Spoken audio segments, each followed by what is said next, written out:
நடிகை திரிஷா தமிழக முதல்வர் திரு ஜோசப் விஜய் அவர்களுக்கு செல்போன் மூலியமாக வாழ்த்து சொல்லியிருக்காங்க அப்படிங்கிற தகவல் தான் சமீபத்தில் கிடச்சிருக்கு. இந்த ஒரு நியூஸ் இப்போ சோசியல் மீடியாவில் ரொம்பவே வைரலாக போய்கிட்டு இருக்கு. இதை பற்றி தான் இந்த ஒரு வீடியோவில் நம்ம பார்க்க போகிறோம். தமிழக முதல்வர் திரு ஜோசப் விஜய் அவர்களுக்கு ஜூன் 22 52வது பிறந்தநாள் வந்திருந்துச்சு. இந்த ஒரு பிறந்தநாளுக்கு தமிழ் சினிமா நடிகர்கள், நடிகைகள், அரசியல் பிரமுகர்கள், மாநில தலைவர்கள் அப்படின்னு நிறைய பேர் தங்களோட வாழ்த்துக்களை ஷேர் பண்ணியிருந்தாங்க. தொடர்ந்து ரசிகர்களுமே தங்களோட வாழ்த்துக்களை ஷேர் பண்ணிட்டு இருந்தாங்க. விஜய் சார் கூட பணிபுரிந்திருந்த நிறைய பேர் வாழ்த்துக்கள் சொல்லியிருந்தாங்க. மேலும் நேர்லையுமே சென்று சந்திச்சிருந்தாங்க.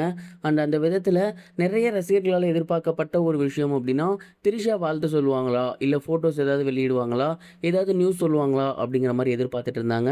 கடந்த சில வருடங்களாகவே விஜய் சாரோட பர்த்டேக்கு திரிஷா அவர்கள் அன்சீன் பிக்ஸை ஷேர் பண்ணுவாங்க. மேலும் நிறைய விஷயங்கள் சொல்லுவாங்க. அந்த வகையில் இந்த வருடமும் ஏதாவது இருக்குமா அப்படிங்கிற எதிர்பார்ப்பு இருந்துச்சு. ஏன்னா சமீபத்தில் விஜய் சார் திருமணத்துக்கு மீறிய ஒரு உறவில் இருக்காரு அப்படின்னும், அதற்கு காரணம் திரிஷா தான் அப்படிங்கிற மாதிரியான செய்திகள் போய்கிட்டு இருந்துச்சு. இது அஃபிஷியல் கிடையாது, முழுக்க முழுக்க ரூமர்ஸ் தான். ரசிகர்களாக அசியூம் பண்ணக்கூடிய ஒரு விஷயம். ஸோ திரிஷா அவர்கள் இந்த முறையும் வந்துட்டு விஷ் பண்ணுவாங்களா? ஏன்னா விஜய் சாருக்கு பதவியேற்ற அன்னைக்கு நேராக போயிருந்தாங்க. அதுக்கப்புறம் விஜய் சார் ஜெயிச்ச அன்னைக்குமே நேராக போய் வாழ்த்து சொல்லியிருந்தாங்க. ஒருவேளை நேராக எதுவும் போவாங்களா, இல்லை போஸ்ட் போட்டு தன்னோட விஷயம் ஷேர் பண்ணுவாங்கன்னு எதிர்பார்த்தாங்க. பட் நேற்றுக்கு ஃபுல்லாகவே திரிஷா அவர்கள் எந்த ஒரு விஷயமே ஷேர் பண்ணலை. இதனால் திரிஷா அவர்கள் விஜய் சார் கூட ஏதாவது சண்டையா அப்படின்னு செக் பண்ணும்போது இன்ஸ்டாலேயுமே அன்ஃபாலோ பண்ணியிருந்தாங்க. ஸோ இதன் மூலிமா அவங்க வாழ்த்து தெரிவிக்கலை, அவங்க பேசிக்கலை அப்படிங்கிற மாதிரி நிறைய பேர் சொல்லிட்டு இருந்த நிலையில் திரிஷா அவர்கள் பர்சனலாக கால் பண்ணியே விஷ் பண்ணியிருக்காங்க அப்படிங்கிற தகவல் சமீபத்தில் கிடைச்சிருக்கு.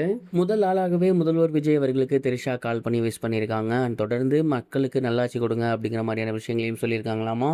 இந்த ஒரு விஷயம் சமீபத்தில் வெளியாகி சோசியல் மீடியாவில் ரொம்பவே வைரலாக போய்கிட்டு இருக்கு. போஸ்ட் போடுவாங்கன்னு நினச்சவங்க பட் கால் பண்ணியே விஷ் பண்ணியிருந்திருக்காங்க. இதை பற்றி நீங்கள் என்ன நினைக்கிறீங்க? உங்களோட தாட்டை கமெண்ட் பாக்ஸில் ஷேர் பண்ணுங்கள்.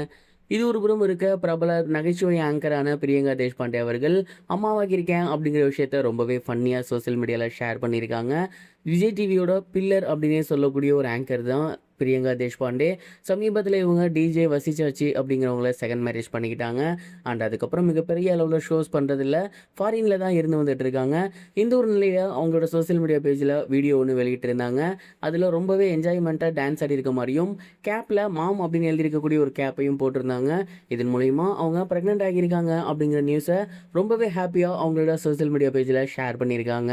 எனக்கு குழந்தைகள்னால் ரொம்பவே பிடிக்கும், ஒரு ப்ராப்பரான குடும்ப வாழ்க்கை வாழணும் அப்படிங்கிறதான் என்னோட ஆசை அப்படிங்கிற மாதிரி பிரியங்கா தேஷ்பாண்டே அவர்கள் ஏகப்பட்ட இன்டர்வியூஸில் ஷேர் பண்ணியிருக்காங்க. அவங்களுக்கு இன்றைக்கி குழந்தை பிறக்க போகுது அப்படிங்கிற நியூஸ் சொன்ன உடனேயே அவங்களோட ஃபேன்ஸ் எல்லாமே ரொம்பவே ஹாப்பி ஆகிட்டாங்க. தொடர்ந்து அவங்களோட ஃப்ரெண்ட்ஸ் அண்ட் ஃபேமிலிஸ் மட்டுமல்லாது ரசிகருமே தங்களோட வாழ்த்துக்களை தெரிவித்து வந்த வண்ணம் இருக்காங்க. இது வரைக்கும் கனெக்டிங் டிவிக்கு சப்ஸ்கிரைப் பண்ணனா மறக்காமல் சப்ஸ்கிரைப் பண்ணிக்கங்க. உடனடி அப்டேட்ஸ் பெறுவதற்கு நோட்டிஃபிகேஷன் பெல்லையும் கிளிக் பண்ணிக்கங்க.